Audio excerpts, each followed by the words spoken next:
Geltrude and company founder Dan Geltrude says it's amazing there is no call for cuts in spending anywhere. Yeah, how about that? Yeah, what a surprise, right? I mean, overall, what Joe Biden is calling for, in addition to the corporate tax increases, overall, we're talking about $3.2 trillion in total new taxes, and that's being targeted at corporations and, quote unquote, the wealthy, which, you know, that's the easy target. And what I'm saying here is to say, OK, you're going to bring in, so you say, $3.2 trillion more in dollars. Right. Where's it going? And it's just to pay for more stuff. So the by the way, that spending, you can point fingers to Democrats and Republicans, because Republicans haven't been doing much to cut the spending. Listen, there is no party of fiscal responsibility anymore, David. I mean, if you look at how Barack Obama was spending, we were at $1 trillion a year in deficit. Donald Trump is really on the same pace, so we're not seeing any improvement there. Put up on the screen again the number, the $3.4 trillion.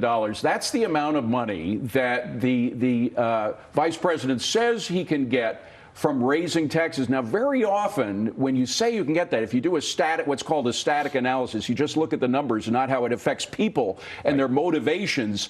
I say they would be very lucky to get $3.4 trillion. Sometimes when you raise tax rates, people just move out of the country, don't pay any taxes at all. You're exactly right. And what people don't want to recognize is with the tax cuts that Donald Trump put in place, David, we're actually collecting more tax revenues than ever before. So I always go back to, we don't have a revenue problem. We have a spending problem. And all this plan is by Joe Biden is more spending. And he's moderate because he's not in double-digit trillions in tax increases. Well, we have the top, under the Biden plan, the top individual rate would go back up to 39.5%. Right. The corporate rate would go up from 21%, which is where it is now, to 28%, a little less than it was when Trump came in power, but still up from where it is now. What effect do you think these changes would have on business in America? There's no question it's going to have a negative impact. I mean, corporations are always going to look to move